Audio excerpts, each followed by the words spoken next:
అన్నమయ్య జిల్లా రాయచోటి కలెక్టరేట్లో బీసీల సమస్యలపై బీసీ హక్కుల పోరాట సమితి రాష్ట్ర వ్యవస్థాపకుడు బోడం రాజశేఖర్ బీసీల కళ నెరవేర్చాలని వినతి పత్రం అందజేశారు.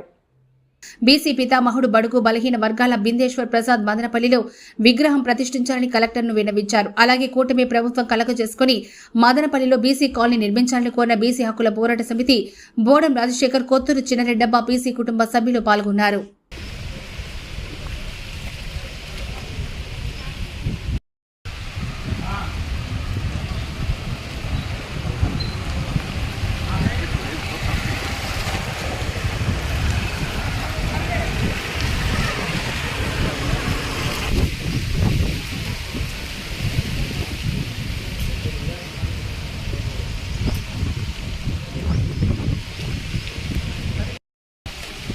ఈరోజు అన్నమయ్య జిల్లా కలెక్టర్ వారి కార్యాలయం బీసీ హక్కుల పోరాట సమితి కార్యవర్గ సభ్యులు రాష్ట్ర అధ్యక్షుడు బోడం రాజశేఖర్ అనేటువంటి నేను మా సభ్యులందరూ కలిసి వచ్చి కలెక్టర్ గారికి వినతిపత్రం ఇవ్వడం జరిగింది.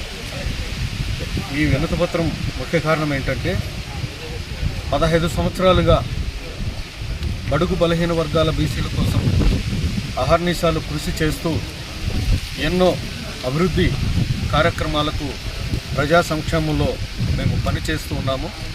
అలాంటప్పుడు 10 సంవత్సరాలుగా మదనపల్లిలో ఒక బీసీ కాలనీ కావాలని చెప్పి ఎన్నోసార్లు వినతి పత్రంలో అధికారులకు ఇవ్వడం జరిగింది. ఎన్నో ప్రభుత్వాలు వస్తున్నాయి వెళ్తున్నాయి, కానీ బీసీల గురించి బీసీ సమస్యల గురించి పట్టించుకున్న పాపాన ఎవరు పోవడం లేదు. దీనికి ఇప్పుడు ఉన్నటువంటి ఎన్డీఏ కూటమి పార్టీలు కూడా పోయిన ఎలక్షన్లో మేము మద్దతు ఇచ్చాం. వారు కూడా బీసీల సమస్యలపైన ఎల్లవేళలా మేము స్పందిస్తామని చెప్పి ఆ రోజు చెప్పడం జరిగింది. అదే క్రమంలో ఈరోజు మన గౌరవ కలెక్టర్ గారిని కలిసి ఆయనకు వినతి పత్రం ఇవ్వడం జరిగింది. ముఖ్యంగా రాయచోటి అన్నమయ్య జిల్లా బైపాస్ కూడల నందు బీసీ రిజర్వేషన్ పితామహుడైనటువంటి బిందేశ్వర్ ప్రసాద్ స్టాచ్యూ విగ్రహాన్ని ఏర్పాటు చేయడానికి ఈరోజు కలెక్టర్ గారికి వినతిపత్రం ఇచ్చాం. అలాగే జిల్లా హెడ్ క్వార్టర్లో బీసీ సమస్యలపైన ఒక బీసీ ఆఫీసు స్థలం కేటాయించాలని చెప్పి కూడా ఈరోజు కలెక్టర్ గారికి వినతిపత్రం ఇవ్వడం జరిగింది.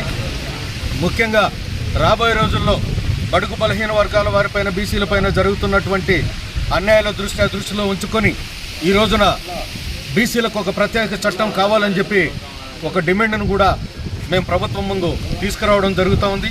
అలాగే ఈనాడు వచ్చినటువంటి ఈ ఎన్డీఏ కూటమి ప్రభుత్వానికి కూడా మేము ముందే చెప్పాం, బీసీ సమస్య కృషితో మీరు ఓట్లు వేసి గెలిపించుకున్న తర్వాత బీసీల సమస్యలపైన ఎలాంటి నిర్ణయాలు తీసుకుంటారో ముందే చెప్పాలని చెప్పి కూడా మేము చెప్పాం.